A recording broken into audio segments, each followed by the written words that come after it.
Let's review some basic macroeconomic variables.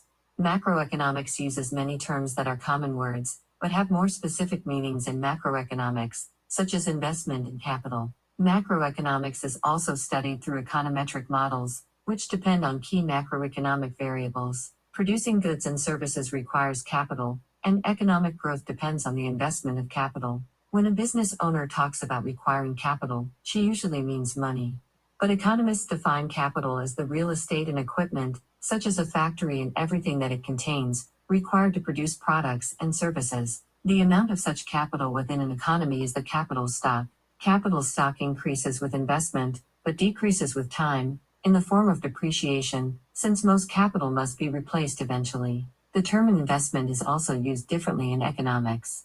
Most people use the term as the investment of money, such as buying stocks or bonds. However, buying financial instruments is not considered an investment in the economic sense, since it does not buy capital. When a firm receives an investment of money, it may use that money to buy new capital, but the initial purchase of the financial instrument is not considered an investment, since that money could also be used to buy used equipment, for instance. In economics, the term investment means buying new capital to produce goods and services. Note the term new. Buying used capital, such as a used car or factory equipment, is not an economic investment, since the capital stock of the economy has not increased because of the investment. A firm may consider itself to be investing when buying used equipment, since such equipment can often be purchased at a much lower price than new equipment, but since it does not increase the overall capital stock of the economy, it is not considered an economic investment. There are 5 common terms in macroeconomics that are considered an aggregate: output,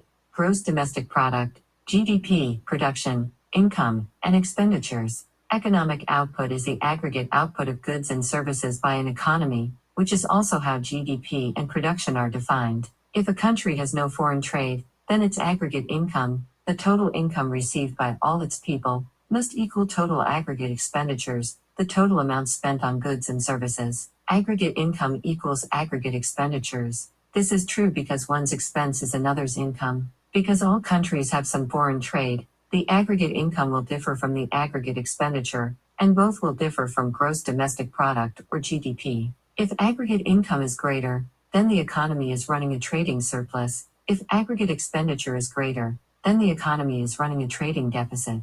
Economics also distinguishes between a flow variable and a stock variable. A flow variable is specified as a quantity per unit of time. A stock variable is a specific quantity at a specified time. Some examples. Income is a flow variable, since it represents the amount of money received for a duration. Wealth is a stock variable, representing the amount of wealth that one has at some point in time. Annual debt payments is considered a flow variable, while the total debt is a stock variable. Changes in the unemployment rate is a flow variable, while total unemployment is a stock variable. Economists also distinguish between nominal variables and real variables. Nominal variables are quoted in terms of money, but because inflation changes the value of money every year, a nominal variable cannot easily be compared from year to year unless the inflation is accounted for. A real variable is a quantity, so it is not measured by its monetary value.